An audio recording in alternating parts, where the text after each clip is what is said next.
여러분, 성경 읽으면서 가장 어려운 책은 어떤 책이십니까? 많은 분들이 요한계시록이에요 라고 대답하는 분들이 많습니다.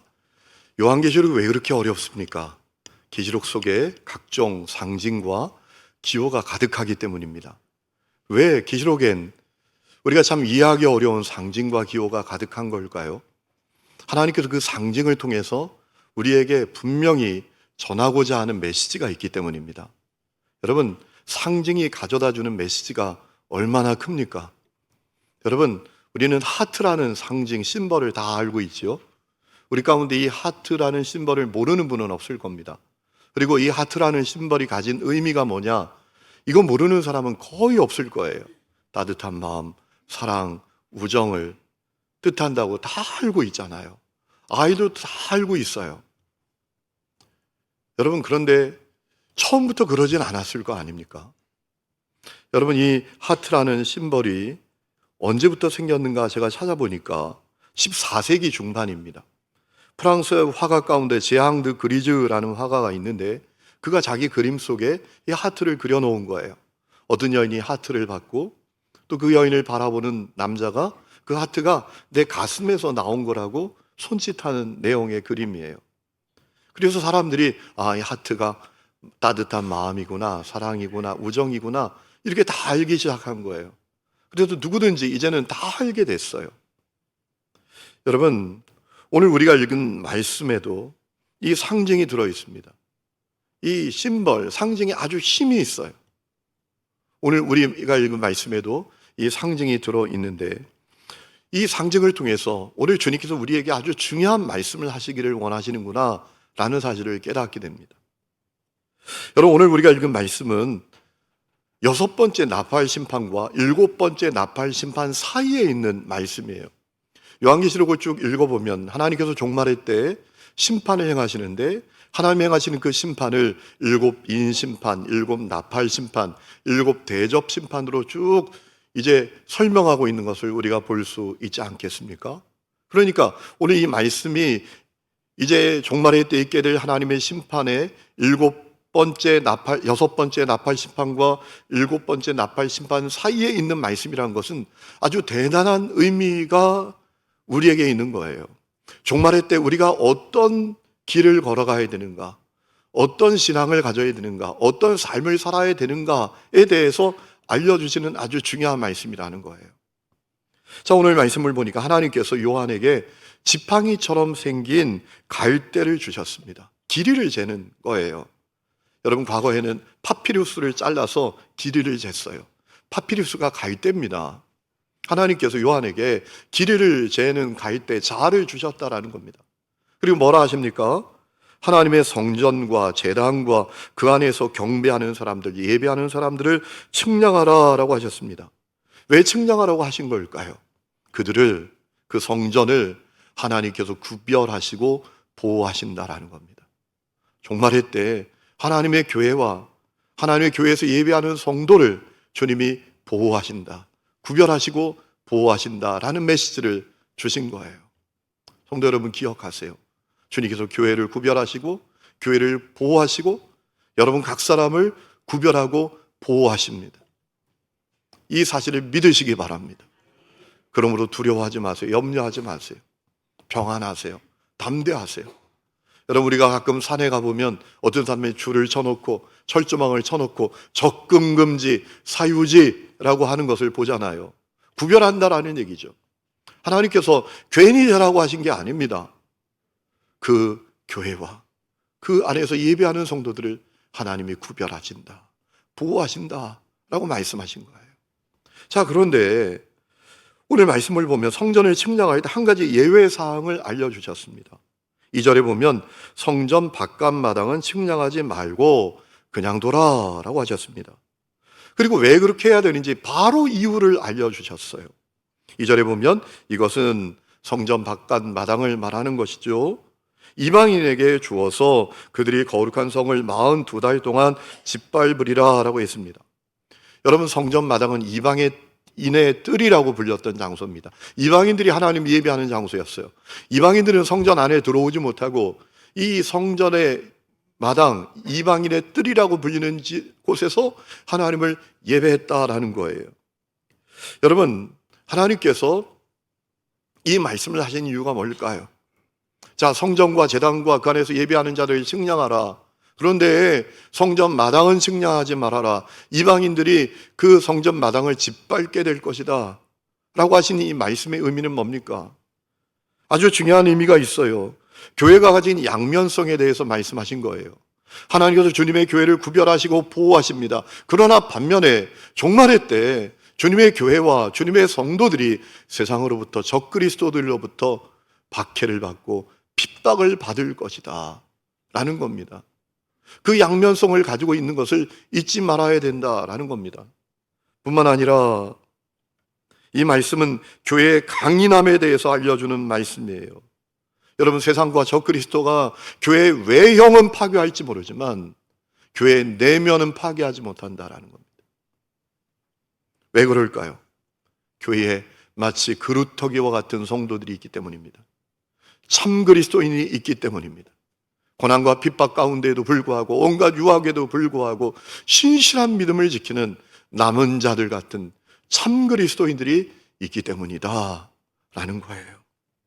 여러분, 세상은 교회의 모양을 가진 교회, 신자의 모양을 가진 성도들은 파괴할 수 있지만 신실한 믿음을 가진 교회, 신실한 믿음을 가진 성도들은 파괴하지 못한다라는 겁니다. 세상은 성전 마당만 받고 다니는 사람들은 파괴할 수 있지만 신실한 믿음을 가진 성도들은 파괴하지 못한다라는 겁니다. 그렇다면 여기서 우리는 이런 질문을 가질 수가 있어요. 우리 교회는 세상이 짓밟을 수 있는 교회인가 아닌가? 창립 70주년을 맞이하는 우리 교회는 세상이 파괴할 수 있는 교회인가 아닌가? 여러분, 그 답은 여러분에게 달려 있습니다. 여러분이 성전 마당만 밟고 다니는 사람들이 아니라 날마다 주님과 동행하고 하나님을 두렵고 떨림으로 섬기고 영과 진리로 하나님을 예배하는 사람들이 된다면 세상이 우리 교회를 짓밟지 못할 줄로 믿습니다. 여러분, 그러므로 참 그리스도인들이 되시기를 축원합니다. 자, 그런데 오늘 말씀을 보면 얼마 동안 성전 바깥 마당을 이 이방인들이 짓밟는다라고 했을까요? 오늘 말씀을 보면 얼마입니까? 여러분이 대답해 보세요. 얼마죠? 42달 동안이라고 했습니다. 42달이라는 시간은 어떤 시간입니까? 3년 반이라는 시간이에요. 그러면 3년 반이란 기간은 어떤 의미를 성경에서 가질까요? 하나님의 완전한 구원의 역사인 7년의 절반의 시간을 가리키는 겁니다. 하나님께서 세상을 창조하셨습니다. 그런데 인간이 범죄하고 타락했습니다. 그리고 예수님께서 이 땅에 오셨습니다. 초림하셨습니다. 그리고 모든 사람이 구원받는 구원의 길을 여셨습니다. 그리고 승천하셨습니다. 그리고 역사의 끝에 주님이 다시 오실 것입니다. 그리고 구원을 완성하실 것입니다. 이것이 7년이에요. 완전 숫자인 7년이에요. 하나님의 완전한 구속사를 말하는 7년이라는 숫자입니다. 여러분, 3년 반은 이 7년의 절반이에요. 언제부터일까요?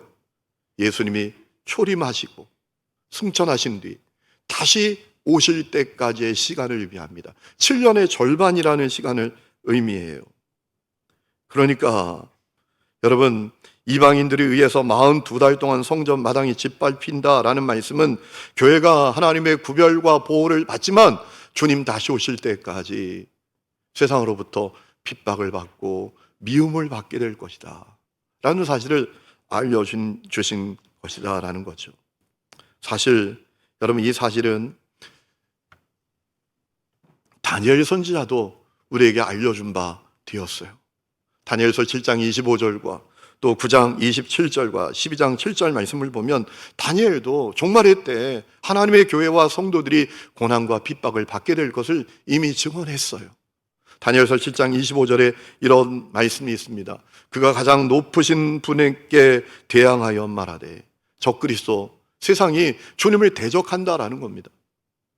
가장 높으신 분의 성도들을 괴롭히며 정해진 때와 법을 바꾸려고 할 것이다. 자기 마음대로 교회를 좌지우지하려고 한다는 거예요. 우리가 정해진 대로 예배해, 우리가 정해진 대로만 신앙생활해. 여러분, 우리가 코로나 때 그런 거 겪었잖아요. 극장도 공연장도 다 열어놓지만 교회는 20명씩만 예배드려야 돼, 한 번에. 3,000명 예배당도 1,000명 예배당도 20명만 예배해야 된다고. 이거 어기면 폐쇄야? 이런 때가 올 것을 이미 다니엘 선지자가 예언했다고요. 성도들은 한때와 두때와 반때까지 그의 권세 아래 놓일 것이다. 한때, 두때, 반때도 3년만을 의미하는 겁니다. 42달을 의미하는 거예요. 여러분, 우리 예수님께서 종말의 때에 하나님의 교회와 성도들이 핍박과 박해를 받을 것을 말씀하셨습니다. 마태복음 24장 9절에 그때 사람들이 너희를 환난에 넘겨줄 것이며 너희를 죽일 것이다. 또 너희는 내 이름 때문에 모든 민족에게 미움을 받을 것이다 라고 하셨습니다. 여러분, 우리가 분명히 기억해야 할 것이 있습니다. 교회는 주님께서 오셔서 교회가 세워진 그때부터 주님 다시 오실 그때까지 고난과 핍박을 받는다라는 겁니다. 교회가 어떤 모습으로 존재하든지 상관없이 교회는, 성도들은 세상으로부터 미움을 받고 박해를 받게 된다라는 겁니다. 그러므로 여러분, 우리가 기억해야 할 것이 있습니다. 오늘 교회가 너무 세상에 인정받고 세상에 인기를 얻으려고 몸부림칠 필요가 없어요. 오해하지 마세요. 빛과 소금이 되지 말아야 된다라는 얘기 아닙니다. 우리가 빛과 소금이 되어야 합니다. 상식이 통하는 교회가 되어야 합니다. 풀러신학대학 총장을 지냈던 리차드 마우의 말대로 오늘 교회 안에 있는 성도들은 누구보다도 거룩한 시민 교양을 가진 사람이 되어야 합니다. 하지만 그렇다고 고난과 핍박이 면제되지 않는다라는 겁니다. 여러분, 왜 그럴까요? 여러분 잘 아시잖아요. 싫으면 괜히 싫은 거예요. 미우면 괜히 미운 거예요. 잘해도 믿고 못해도 미워요. 이래도 믿고 저래도 미워요. 여러분, 그런 얘기 들어보셨어요? 며느리가 미우면 며느리 발 뒤꿈치까지 밉다고. 아니, 세상에 발 뒤꿈치가 아름다운 여성이 어디 있어요? 미우면 다 미운 거예요. 세상에 교회가 싫은 거예요. 오직 예수에게만 구원이 있다고 말하는 저 교회 싫어요. 싫어. 편협한 교회, 독선적인 교회 싫어요. 다 좋다고 해야지. 다 구원이 있다고 해야지. 그래서 핍박하는 거예요. 이래도 싫고 저래도 싫으니까. 그렇기 때문에 여러분, 우리가 세상의 인정과 인기를 구걸하지 말아야 합니다. 교회와 세상의 경계선까지 허물지 말아야 한다라는 겁니다. 어느 교회는 교회 마당에 흡연 부스를 만들어 놨대요. 예배하다가 좀 땡기면 가서 피라고. 저는 반대입니다. 여러분, 교회는 교회다워야 합니다. 교회는 주님 보실 때, 교회다울 때 가장 주님의 기쁨 되는 교회가 될 줄로 믿습니다. 여러분, 주님 다시 오실 때까지 교회가 세상의 미움과 박해를 받을 것이라고 말씀하셨어요. 이래도 박해받고 저래도 박해받는 거예요. 잘하면 잘하는 대로 박해, 못하면 못하는 대로 박해인 거예요. 자, 그렇게 역사가 진행될 때 교회가 해야 될 일이 무엇인지 오늘 말씀에 분명히 알려주셨습니다. 3절입니다. 이렇게 말씀하십니다. 내가 나의 두 증인에게 권세를 주리니 그들이 굵은 베옷을 입고 1260일을 예언해야 할 것이다. 예언해야 한다라는 겁니다. 여러분, 주님께서 두 증인에게 권세를 주신다라고 하셨습니다. 이 두 증인은 누굽니까? 4절 말씀에 바로 힌트가 나옵니다. 그 답을 알 수 있는 힌트가 나와요. 그들은, 두 증인은 이 땅의 주 앞에 서 있는 두 감람나무와 두 촛대라라고 하셨습니다. 여러분, 두 촛대라라는 이 말씀에서 요한계시록을 다 읽어본 분은 답을 벌써 캐치해냅니다. 아, 두 증인이 촛대라고? 여러분, 요한계시록에서 촛대는 무엇을 상징한다고 알려주십니까? 교회라고 알려주셨거든요. 여러분, 요한계시록 1장 말씀을 보면 요한이 큰 음성을 듣게 됩니다. 그 큰 음성의 정체가 무엇인지 알아보려고 뒤를 돌아봤더니 7 금촛대가 보입니다. 그리고 그 촛대 사이에 계신 인자 같은 분이 계십니다. 그리고 그 인자 같은 분으로부터 큰 음성을 듣게 되는데 그 음성이 무엇입니까? 요한계시록 1장 20절입니다. 이렇게 말씀하셨어요. 네가 본 것은 내 오른손의 7별의 비밀과 또 일곱 금 촛대라. 일곱 별은 일곱 교회의 사자요 일곱 촛대는 일곱 교회니라 라고 했습니다. 아, 촛대가 교회구나. 아, 이 두 증인이 촛대라고? 그리고 촛대는 교회인데, 아, 두 증인이 교회를 말하는 거구나 라고 우리가 분명히 알 수 있는 거예요. 그러니까 주님께서 교회의 권세를 주신다라는 거예요.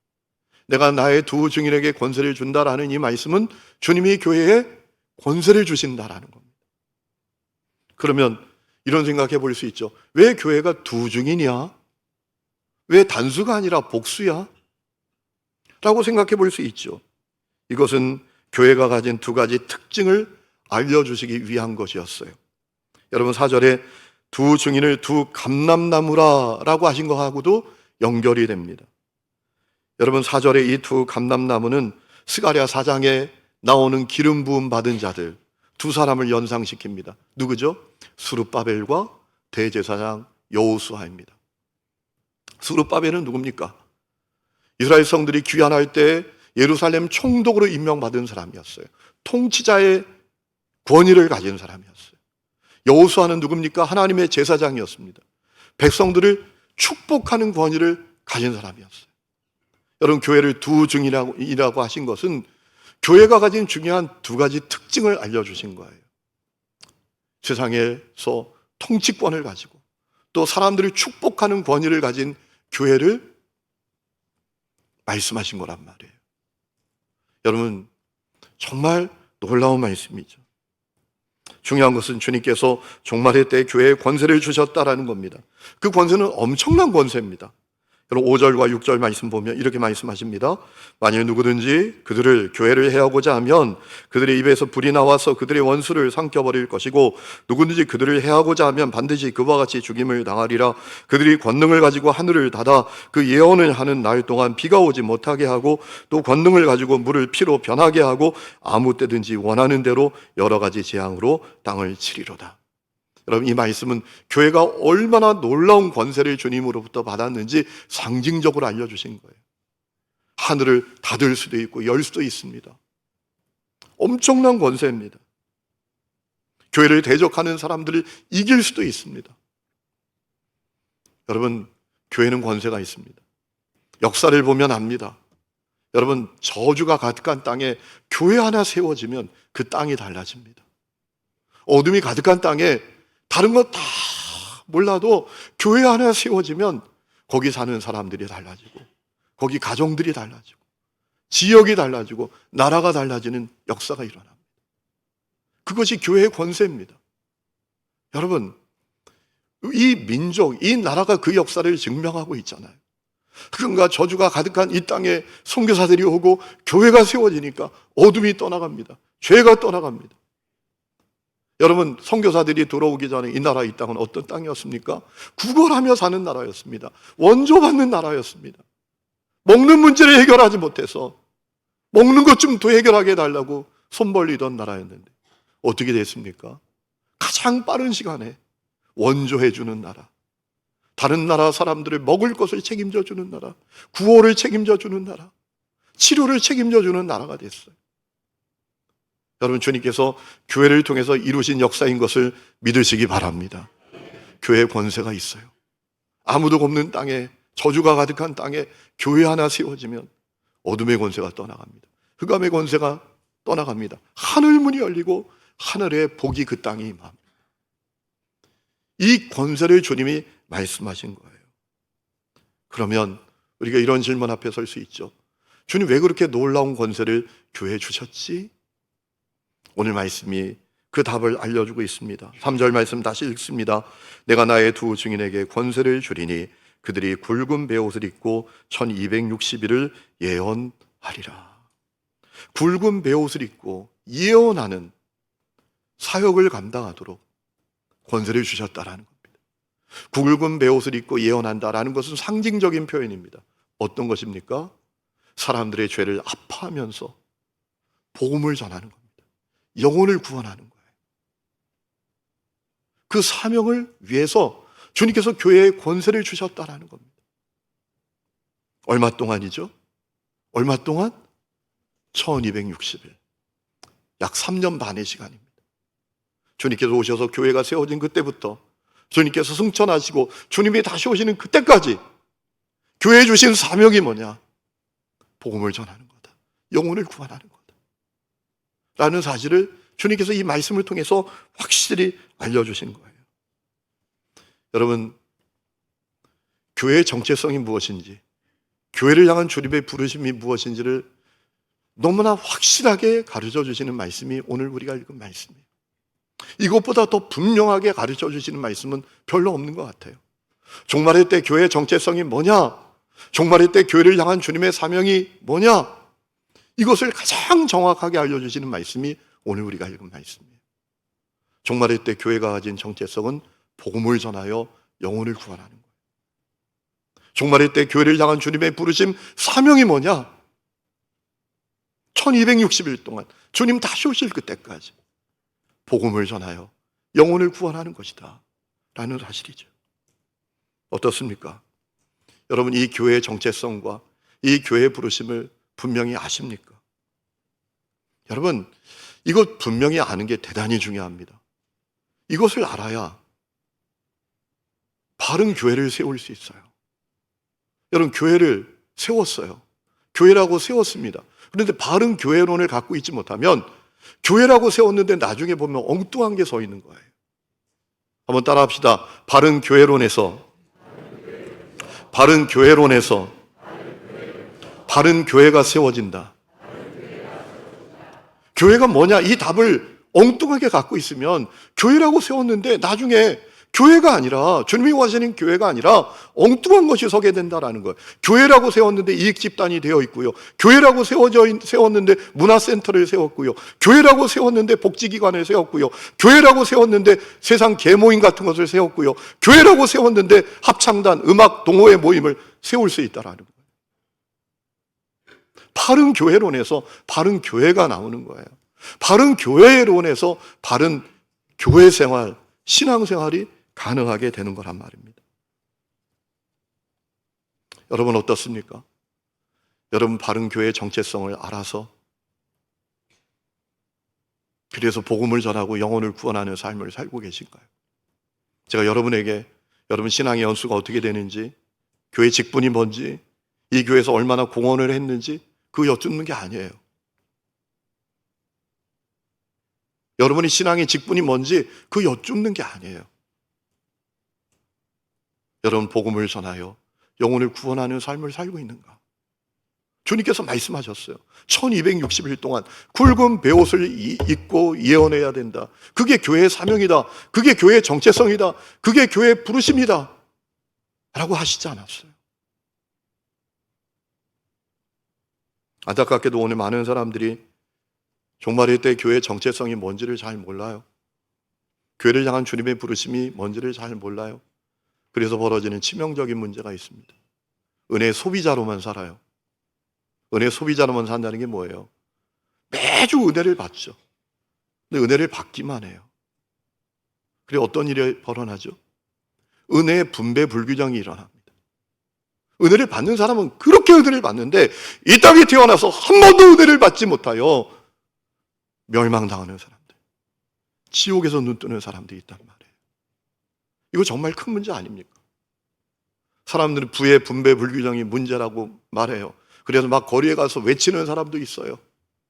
저도 정말 부의 분배 불균형이 문제라고 생각합니다. 여러분 기름동 미아동이 지금 난리가 났잖아요.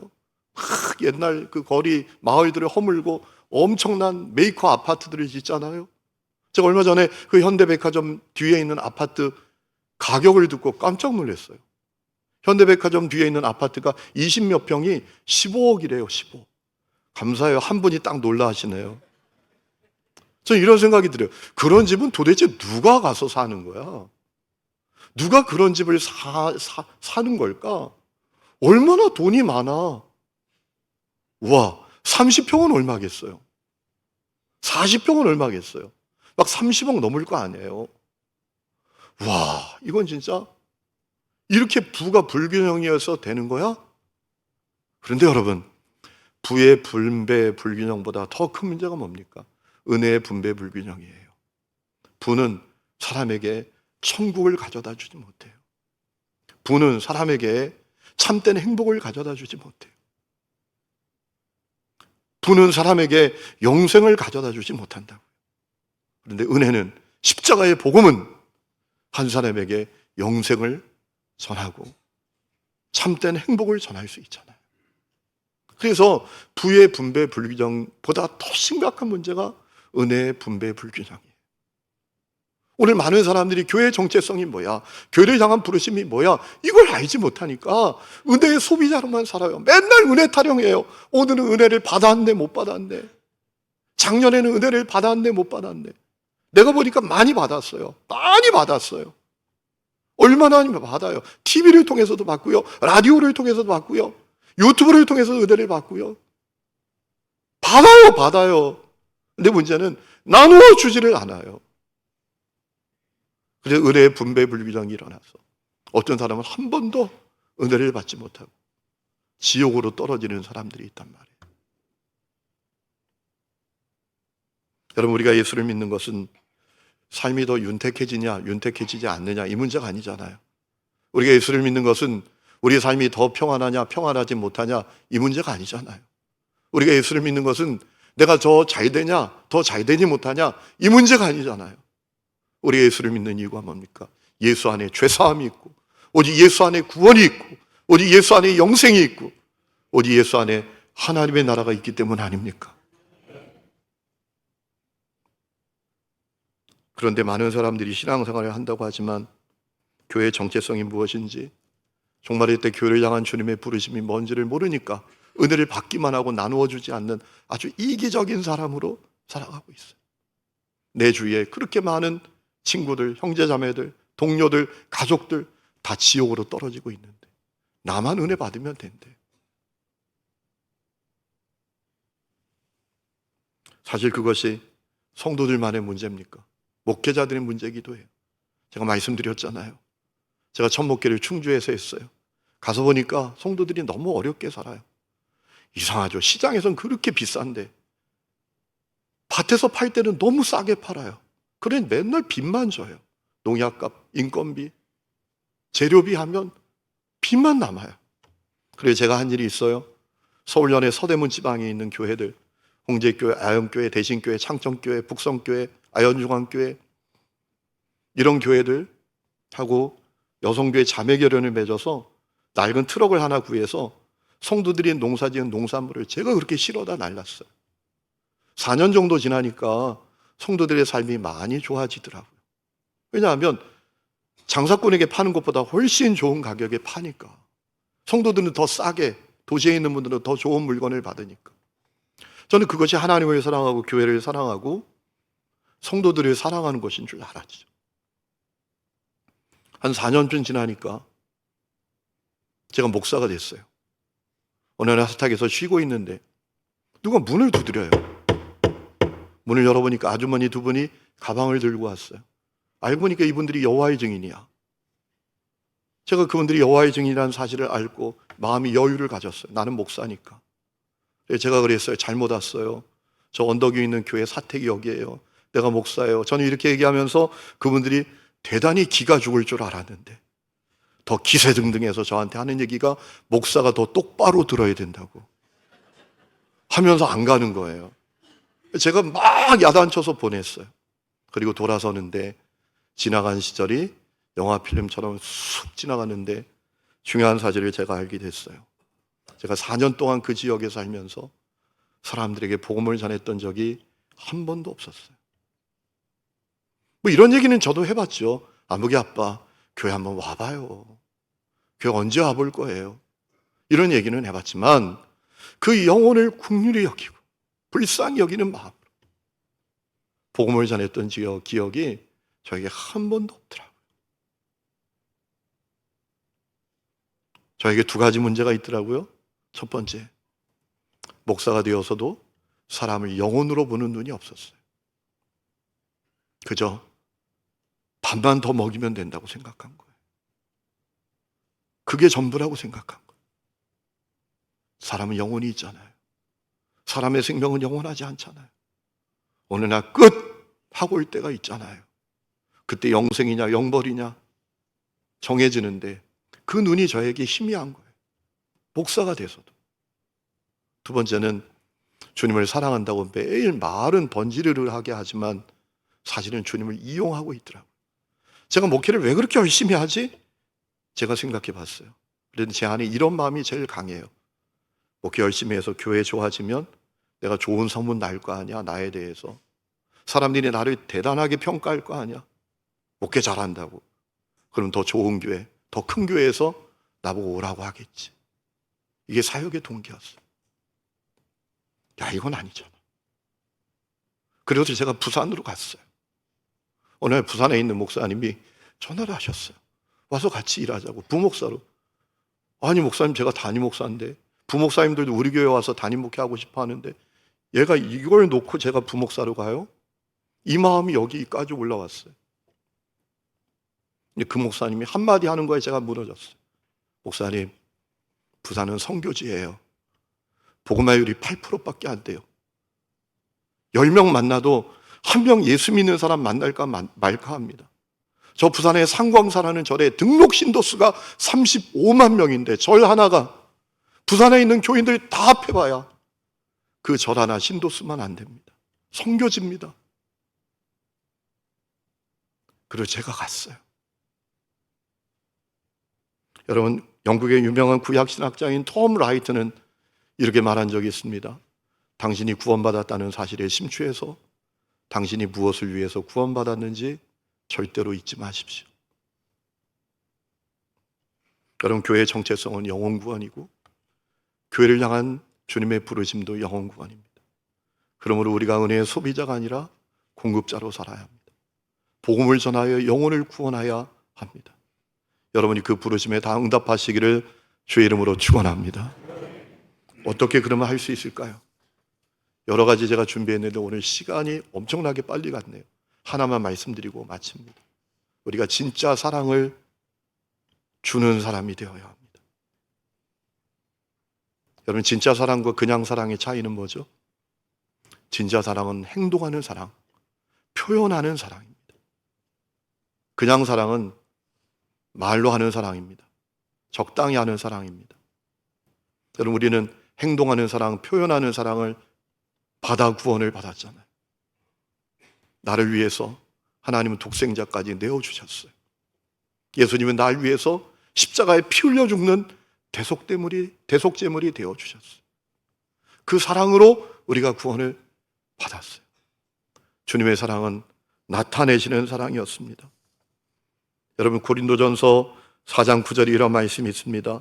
하나님의 사랑이 우리에게 이렇게 나타난 바 되었으니. 하나님의 사랑은 감춰지지 있지 않았어요. 행동하시는 사랑, 표현하는 사랑, 끝까지 사랑하시는 사랑이었습니다. 우리가 구원을 받았잖아요. 그 사랑으로. 우리도 그 사랑으로 복음을 전해야 돼요. 섬겨야 돼요. 여러분, 그 사랑 아니면 이제는 전도 어려워요. 팀 켈러 목사님이 탈기독교 시대의 전도라는 책에서 아주 중요한 얘기를 하셨어요. 여러분, 우리는 지금 탈기독교 사회라는 도전에 맞닥뜨려 있잖아요. 탈기독교 사회라는 건 뭡니까? 예전에는 사람들이 세상에는 보이지 않지만 어떤 초월적인 세계가 있어. 죽음 이후의 세계도 있다고. 세상에는 신이 세워놓은 어떤 절대적인 기준이 존재해. 이걸 인정했어요, 예전엔. 그런데 지금은 사람들이 인정하지 않아요. 초월적인 세계, 죽음 이후의 세계, 그런 건 몰라. 절대적인 기준? 그거 몰라. 내가 기준이야, 내가 기준. 내가 정하면 되는 거야. 이렇게 생각하는 시대가 됐다는 거죠. 여러분, 그 세계관이 어디로부터 왔죠? 니체라는 사람의 세계관으로부터 왔어요. 니체는 말합니다. 신이 죽었다. 그리고 신이 세워놓은 절대적인 기준도 사라졌다.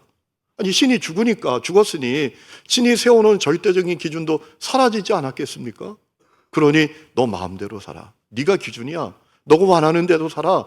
그가 바로 초인이야. 너는 초인이 되어야 돼. 라고 했어요. 오늘 사람들이 그 생각에 다 지배당하고 있어요. 그 세계관에 점령당해 있어요. 그래서 초월적인 세계, 보이지 않는 세계, 신이 세워놓은 절대적인 기준 다 인정하지 않아요. 내가 기준이야. 그래서 우리가 사람들에게 구원 받으세요라고 말하면 나 구원 필요 없어요. 나에게 구원이 필요하다면 내가 구원받아야 된다는 그 생각으로부터 구원받는 게 필요해요. 라고 사람들이 말한다라는 거죠. 이 시대가 우리가 사는 시대가 되어버렸다라는 거예요. 그런데 여러분, 우리나라는 더해요. 우리나라는 탈기독교 사회를 넘어가서 반기독교 사회가 되어버렸어요.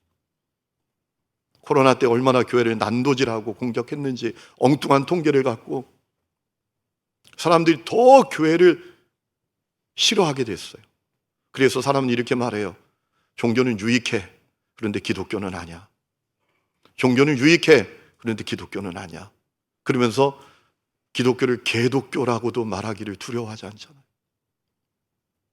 이런 시대 속에 우리가 어떻게 영혼을 구원할 수 있을까요? 여러분 생각해 보세요. 주님께서 이 시대를 모르셨을까요? 이런 시대가 펼쳐질 거를 주님이 모르셨을까요?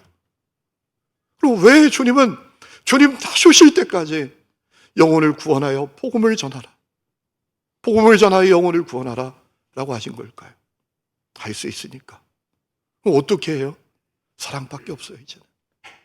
진짜 사랑을 주는 거예요. 진짜 사랑하여 섬기는 거예요. 그러면 주님께 돌아오는 사람이 있어요. 그 부르심을 우리가 지금 받고 있는 거예요. 제가 부목사 사역할 때 이경선이라는 집사님이 계셨어요. 이분이 전도를 참 잘합니다. 참 차분한 분이고 말 수도 별로 없는 분인데 그렇게 전도를 잘하세요.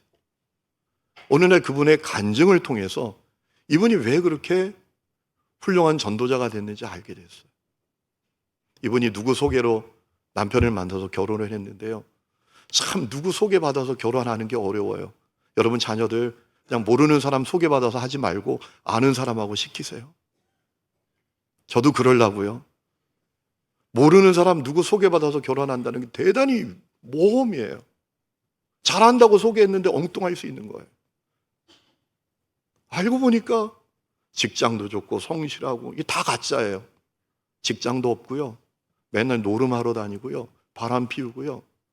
가정을 돌보지 않아서 아이도 낳았는데 집에 쌀이 없는 거예요.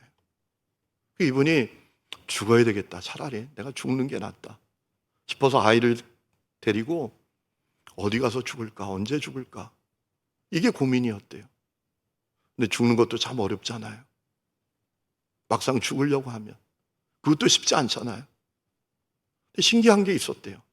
자기네 동네 교회가 있는데 교회 다니는 사람들이 그렇게 웃고 다니더래요. 그렇게 행복해 보이더래요. 자기 마음에 아휴, 나도 교회 다니면 내 얼굴도 저렇게 바뀔 수 있을까? 이런 마음을 가졌는데 아니 그렇게 교회 다니는 사람들이 자기에게 한 번도 예수 믿어보라고 안 하더래요. 당신도 예수 믿으면 우리처럼 얼굴 바뀔 수 있다. 그래서 죽지 못하고 3년 동안 동네를 서성거렸대요.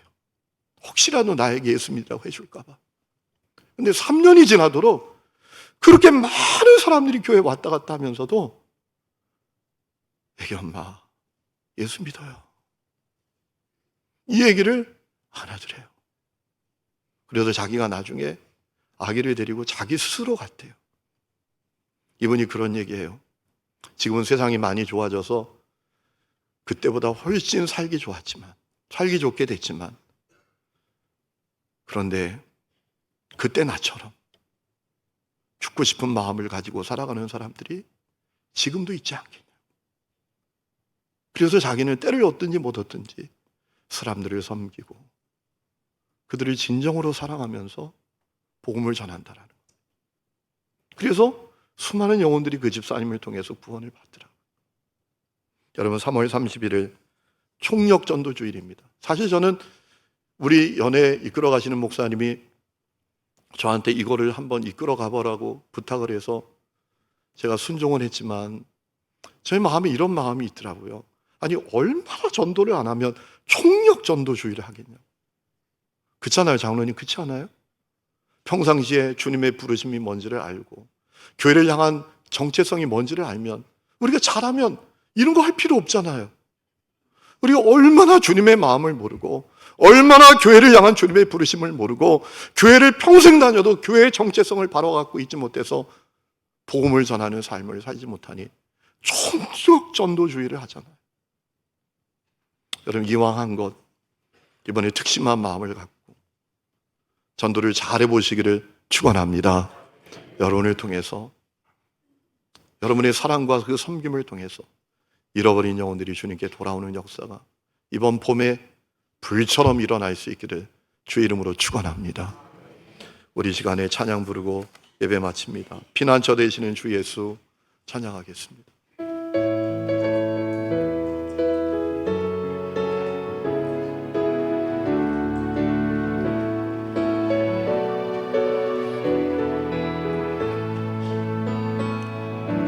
피난처 되시는 주 예수, 영원한 승리의 왕, 주님의 얼굴을 구할 때 주의 빛 비추시네.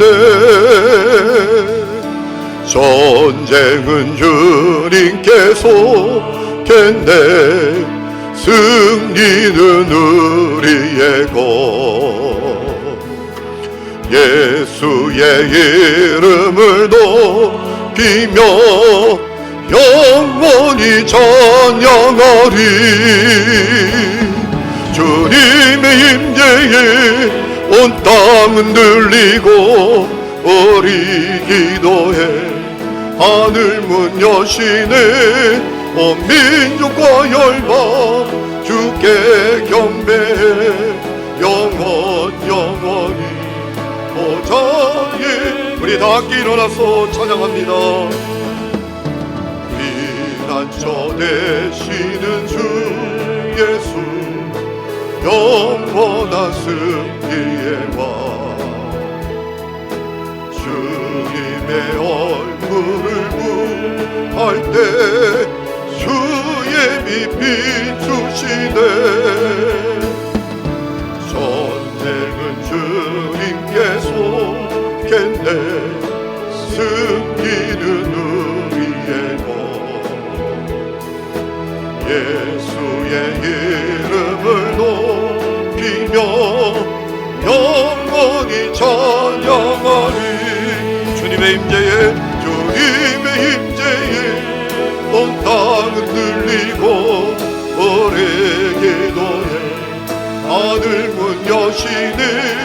온 민족과 열방 주께 경배해 영원히 하나님 어린. 주님의 임재에, 주님의 임재에 온 땅은 들리고 우리 기도에 하늘 문 여시네.